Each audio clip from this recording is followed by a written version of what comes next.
Cuando el Señor Jesucristo llama a sus hijos y los compara como la sal del mundo y la luz del mundo, les está diciendo que son personas que el mundo necesita. ¿Por qué la sal del mundo? Porque el mundo necesita ser sazonado. ¿Por qué la luz del mundo? Porque el mundo está en tinieblas y también las naciones en oscuridad, y nosotros estamos para iluminar al mundo. Amén. Ahora bien, si es verdad que los cristianos vivimos en esta tierra para iluminar al mundo, la mejor manera es presentando la luz del Evangelio a través de nuestra propia vida, a través de lo que nosotros vivimos, a través de lo que nosotros hacemos y a través de lo que nosotros predicamos. Pero qué triste es, hermanos queridos, que existen muchos cristianos y muchas religiones que no creen completamente en el Evangelio de Jesucristo. Aceptan algunas cosas de las Escrituras por conveniencia. Otras cosas de las Escrituras las omiten o las hacen pasar por alto porque no creen en ellas o no les conviene.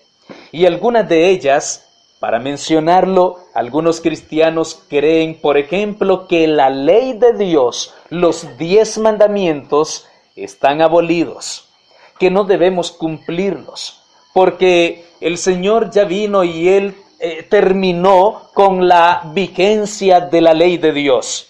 Cuando Cristo vino a esta tierra, abolió los 10 mandamientos y por lo tanto ningún cristiano está obligado a guardarlos. La mera verdad es que esto es una mentira, porque el Señor no vino a hacer lo que ellos pretenden que Cristo hizo. El Evangelio según San Mateo capítulo 5, versículos 17 al 20, donde básicamente vamos a centrar la reflexión de esta noche. Dice la Biblia, y allí habla el Señor Jesús y dice: no penséis que he venido para abrogar la ley o los profetas. No he venido para abrogar, sino para cumplir. Entiéndase el término la ley y los profetas como los escritos de Moisés, el Antiguo Testamento y los profetas mayores y profetas menores. En los tiempos cuando Mateo escribió esto, no existía el Nuevo Testamento que hoy tenemos nosotros, pero que también el Nuevo Testamento es producto del don profético, es producto de la obra inspirada del Espíritu Santo a los santos profetas de Dios. Pero cuando el Señor Jesús dice: no penséis que he venido para abrogar la ley o los profetas.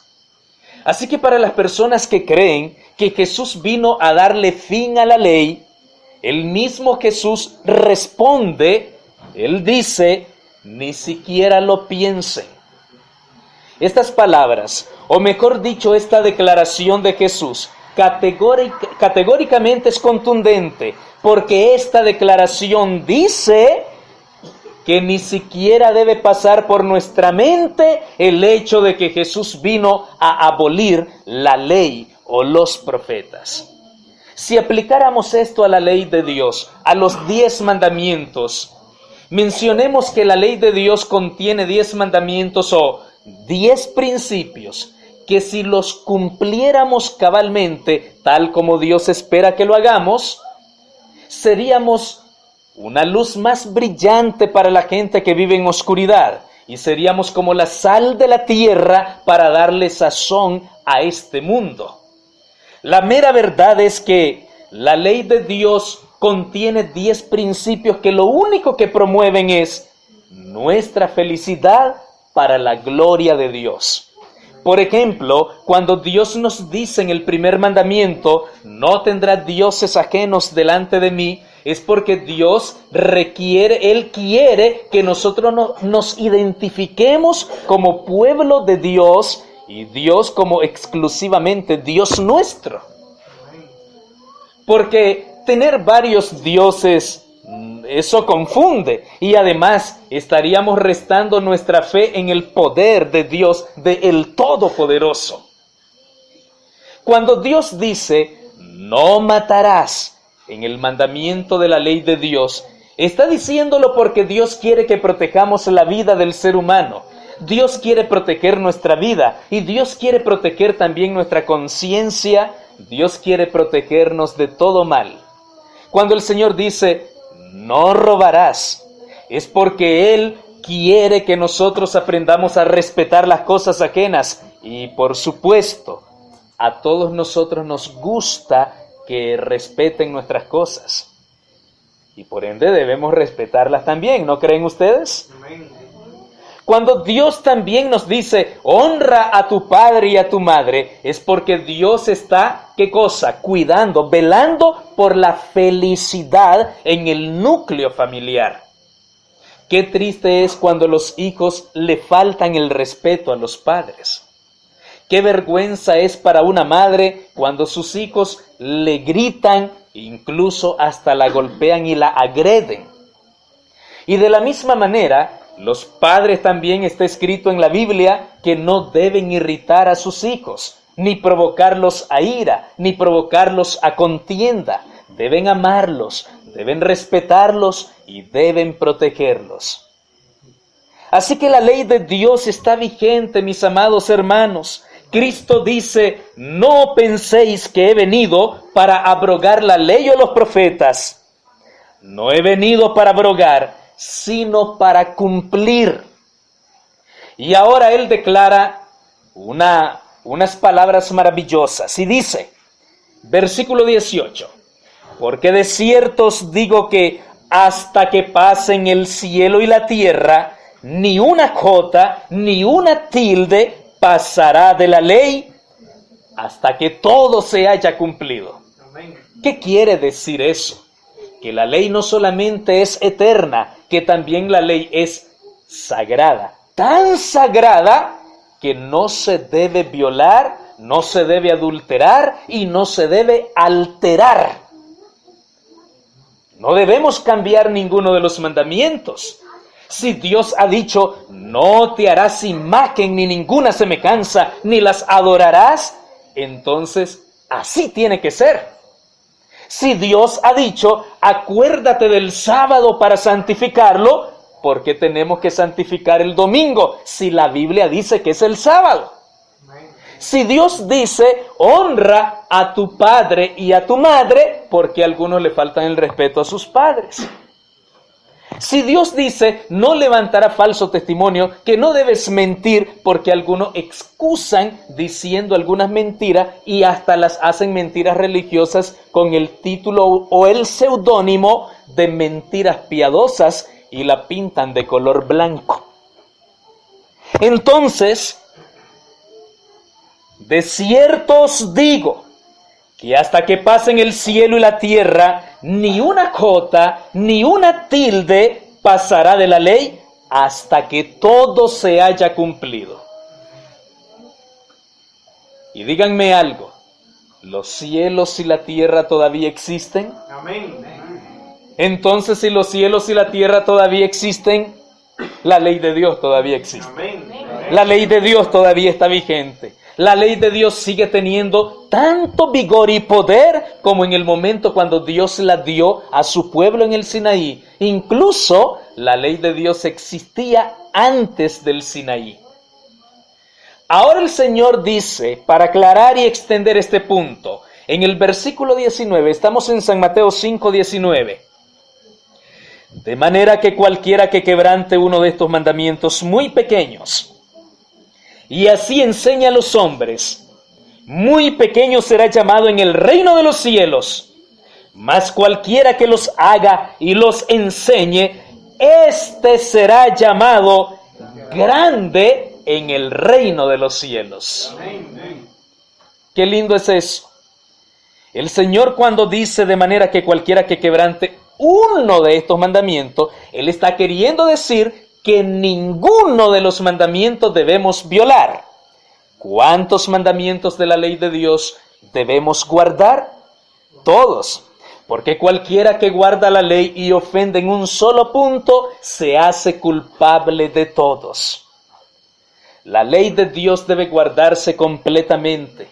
En el libro del Apocalipsis se identifica al pueblo santo de Dios de los últimos días como los que guardan los mandamientos de Dios. y que tienen el testimonio de Jesucristo. Los que guardan los mandamientos de Dios y la fe de Jesús.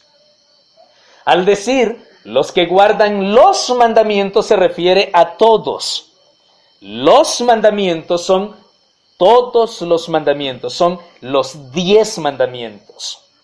Por ejemplo, el 10º mandamiento que dice, no codiciarás la mujer de tu prójimo, no codiciarás la casa de tu prójimo, ni su buey, ni su asno, ni su siervo, ni su esclava, ni cosa alguna de tu prójimo. Ese mandamiento nos está prohibiendo codiciar las cosas ajenas. Nos está diciendo que la codicia es pecado. Y quiero decirte que todo tipo de pecado inicia a través de la codicia, gestándose en el corazón por medio de la codicia. Por ejemplo, el que roba, antes de robar, tuvo que haber codiciado, ¿o no? El que cae en adulterio, adultera, ¿por qué? Porque primero codició a aquella mujer o a aquel hombre. De igual manera, el que mató a alguien lo hizo por envidia, por enojo y también por codicia, por sentimientos negativos. La ley de Dios no está haciendo otra cosa más que protegiendo nuestra vida emocional, intelectual, familiar, social, económica y espiritual. Por eso el Señor dice que cualquiera que viole uno de estos mandamientos será culpable. Así que no tenemos el derecho de violarlos. Pero también dice que cualquiera que los enseñe y también los cumpla, este será llamado grande en el reino de los cielos. Pero esta declaración no quiere decir que por guardar la ley de Dios alcanzaremos la entrada al reino de los cielos. No.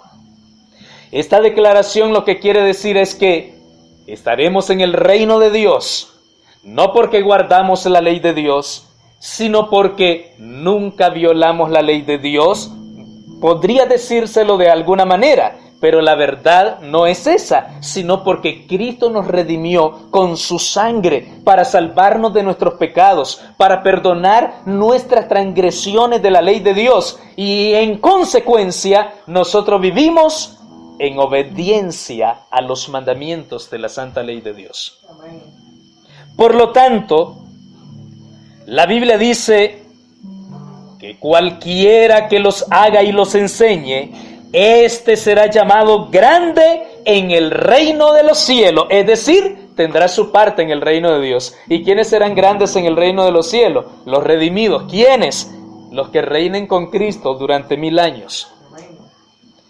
Por eso dice la Biblia que cuando lleguemos al cielo, nos sentaremos en tronos y recibiremos coronas, y allí reinaremos con Cristo durante 1000 años, porque Él hará de nosotros, de su pueblo, reyes y sacerdotes, y reinaremos con Él por 1000 años. Yo diría gloria a Dios a esto. ¿Por qué? Porque es lo que el Señor nos ofrece a nosotros, el reino de los cielos. Y si existe un reino en los cielos, también existe un rey, que es Jehová. Y si existe un rey, también existe una ley que se debe cumplir. Y cuando se cumple la ley, entonces en ese reino, en el reino del rey, cuando prevalece la ley, hay justicia. Pero hablando de la justicia, en el versículo número 20, dice San Mateo 5:20, porque os digo que si vuestra justicia no fuere mayor que la de los escribas y fariseos, no entraréis en el reino de los cielos. Bueno, aquí ya me la puso un poquito más difícil. Y le voy a decir por qué. Lo vuelvo a leer. Porque os digo que si vuestra justicia no fuere mayor que la de los escribas y fariseos, no entraréis en el reino de los cielos. Entonces está diciendo que nuestra justicia debe ser superior que la de los escribas y fariseos. Pero ¿quiénes eran los escribas y fariseos? Los escribas eran los doctores de la ley, eran especialistas en la ley. Los fariseos eran personas muy consagradas. De paso, la palabra fariseo significa apartado, consagrado. Se sentían tan consagrados, tan santos, que no podían asociarse ni tocar a un samaritano, porque ya se contaminaban de pecado. No podían asociarse con otra persona que no fuera de su clase social, porque se contaminaban. Pero eran personas tan minuciosas y tan estrictas en el cumplimiento de la ley.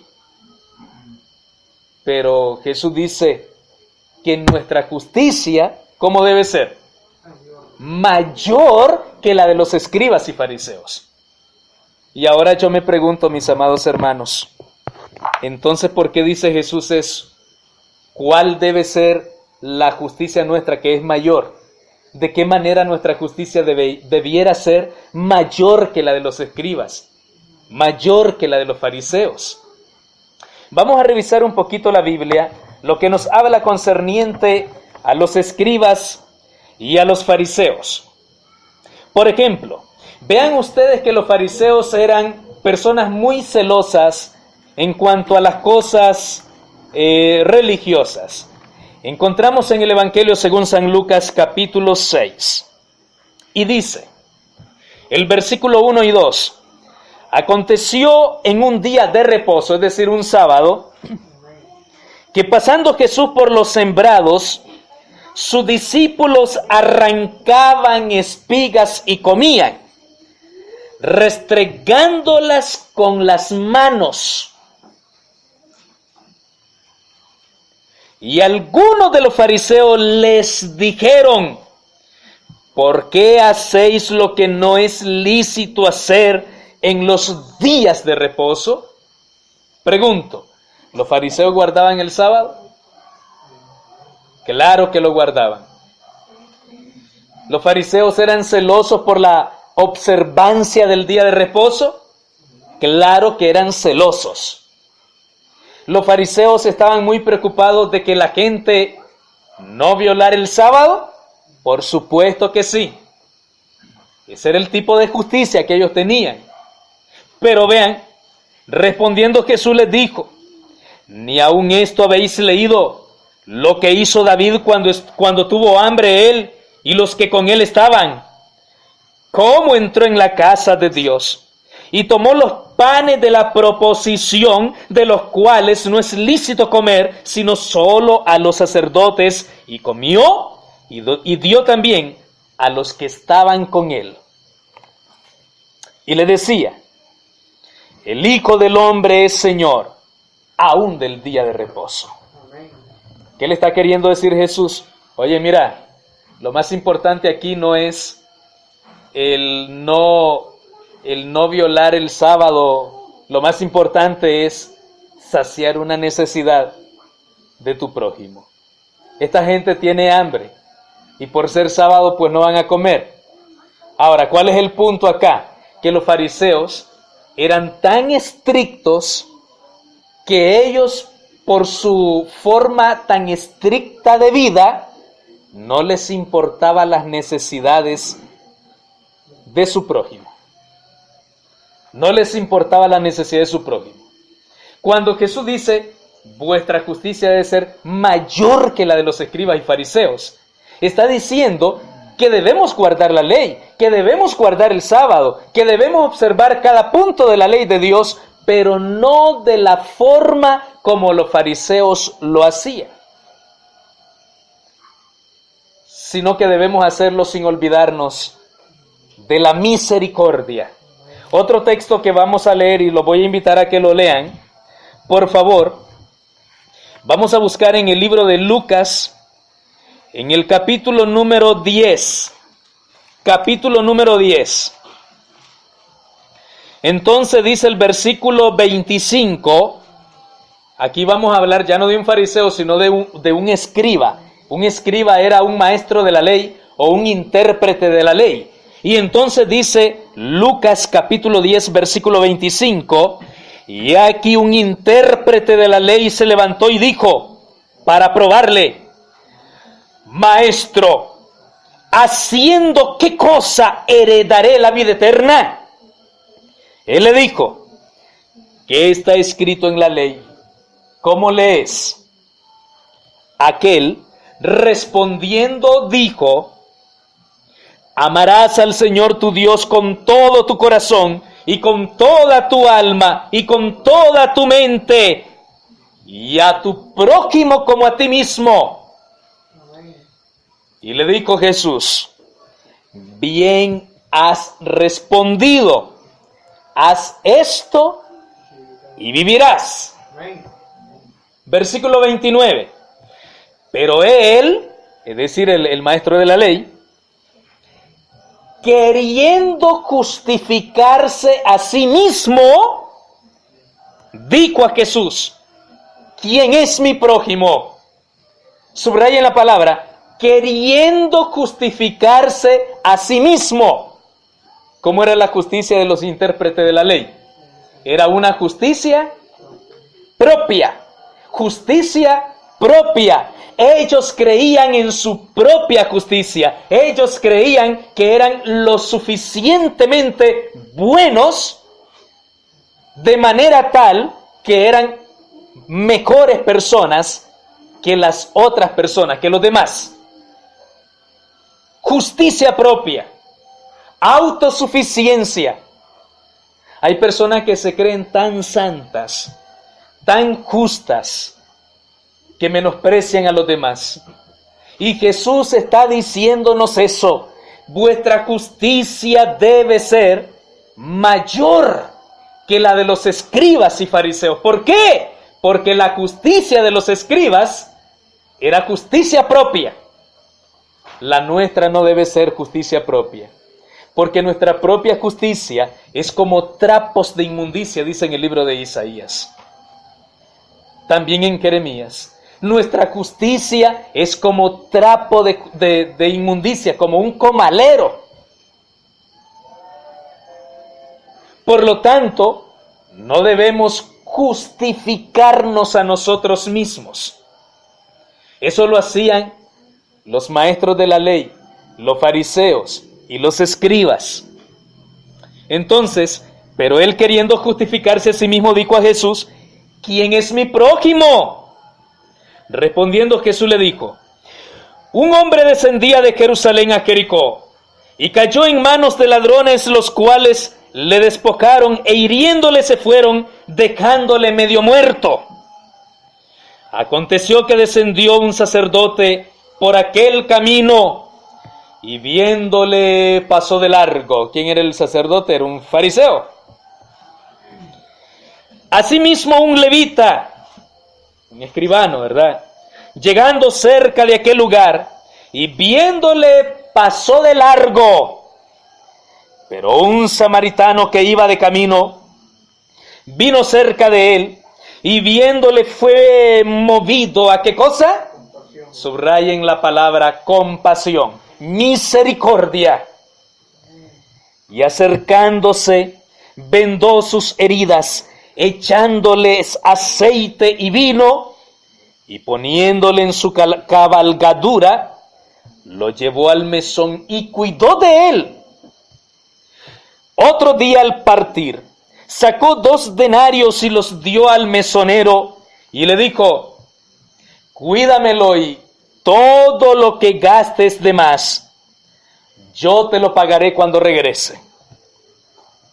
¿Quién pues de estos 3 te parece que fue el prójimo del que cayó en manos de los ladrones?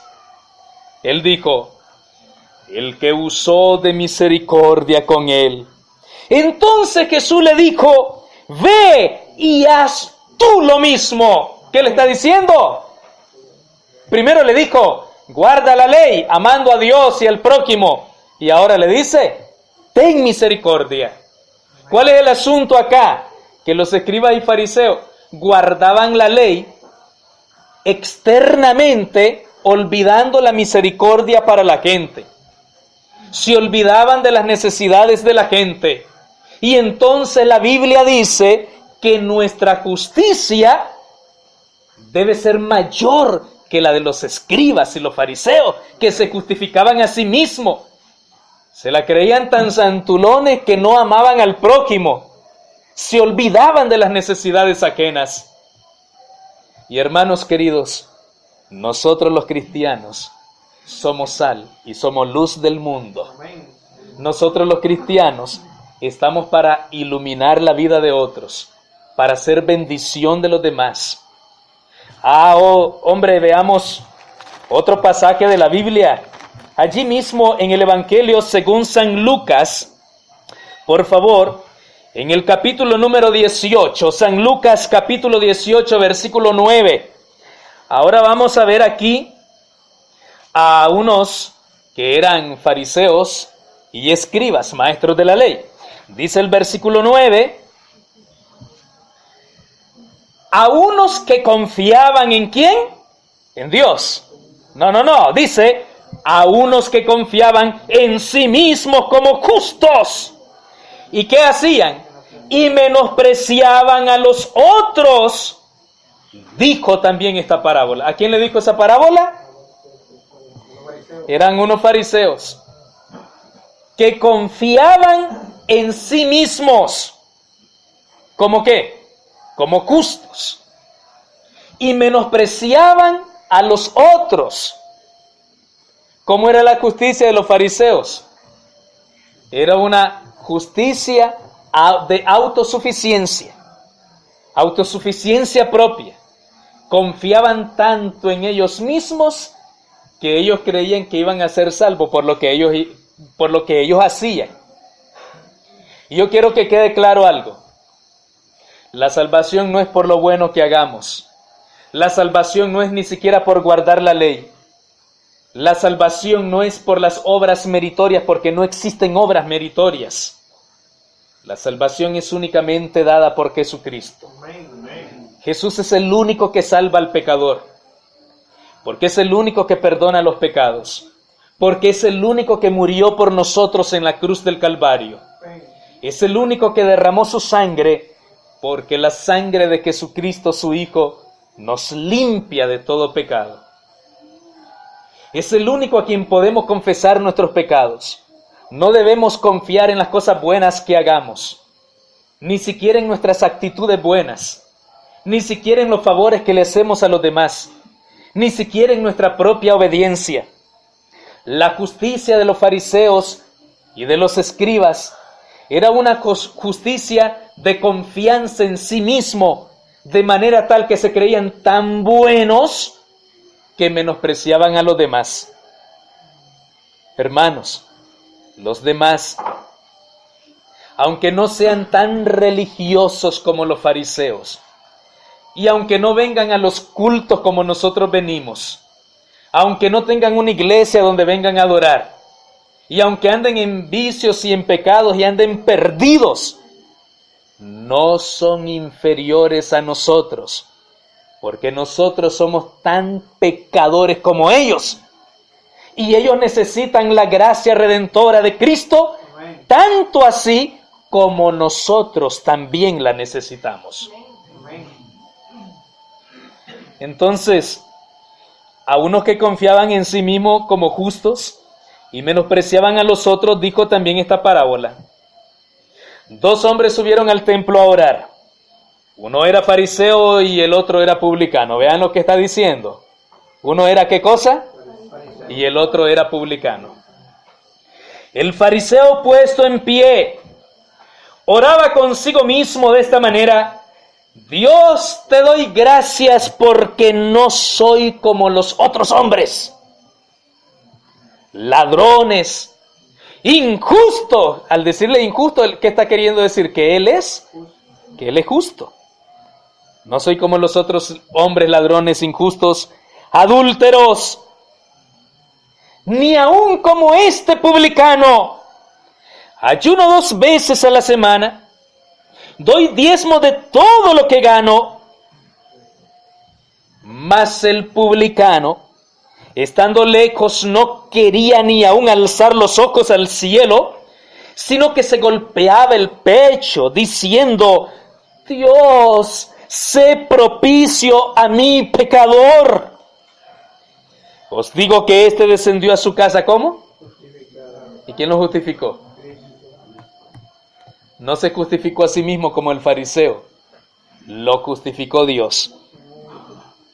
Jesús dijo: os digo que éste descendió a su casa justificado antes que el otro, porque cualquiera que se enaltece será humillado, y el que se humille será enaltecido.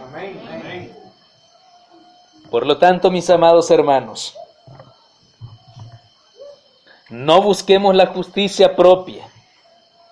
No busquemos la justicia propia, porque la justicia propia será nuestra ruina propia. Las personas que confían en sí mismos como justos y que menosprecian a los demás por creerse más santos. Entre más santito tú te creas o tú te sientas, créemelo, estás más lejos del reino de los cielos. Estás más lejos de Dios. De hecho, cuando Dios está lo más cerca de uno, de una persona, de un pecador, el pecador no se siente más santo, el pecador se siente más pecador todavía. ¿Recuerdan cuando Cristo calmó la tempestad en medio del mar de Galilea? Y entonces el apóstol Pedro lo quedó viendo y quedó sorprendido igual que los otros apóstoles. Y al ver que Jesús con su sola palabra mandó calmar los vientos y la tempestad y el mar, entonces Pedro le dijo: Señor, apártate de mí que soy pecador. Lo que quiso decir él, que la santidad de Cristo era tan grande que contrastaba de una manera significativa la pecaminosidad del apóstol San Pedro. Hermanos queridos, créanlo, entre más cerca estemos de Dios, más indignos nos sentiremos, más humilde seremos. Entre más cerca estemos de Dios, más nos postraremos a sus pies.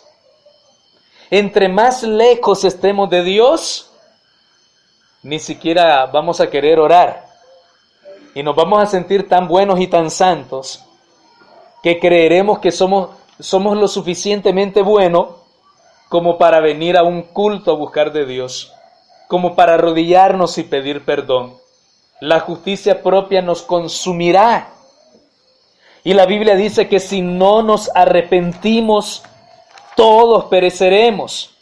Por lo tanto, queridos hermanos y amigos, cuando Jesús dice: si vuestra justicia no fuere mayor que la de los escribas y fariseos, no entraréis en el reino de los cielos. Él está queriendo decir que nuestra justicia no debe ser una justicia basada por obras meritorias. No debemos justificarnos a nosotros mismos.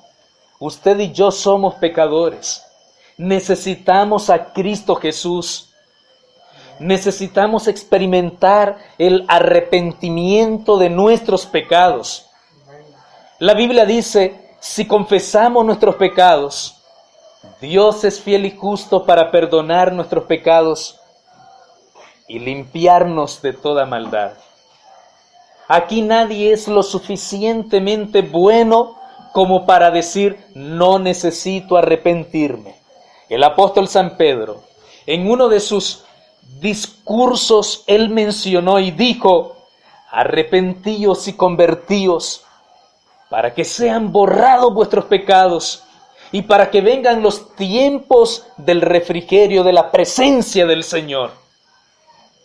También, en otro memorable discurso, el mismo apóstol dijo: arrepentíos y bautícese cada uno de vosotros en el nombre de Jesucristo para perdón de los pecados, y recibiréis el don del Espíritu Santo.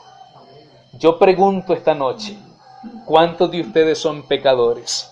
¿Cuántos de ustedes reconocen su indigna condición de pecadores? Yo quiero pedirle a todos los pecadores que hay acá, que por favor, ¿qué les parece si nos arrodillamos y le decimos al Señor que sea propicio de nuestros pecados, que Él pueda perdonar nuestros pecados, que nos limpie y que nos purifique? ¿Quieres caer de rodillas delante del Señor? ¿Quieres pedirle perdón a Dios?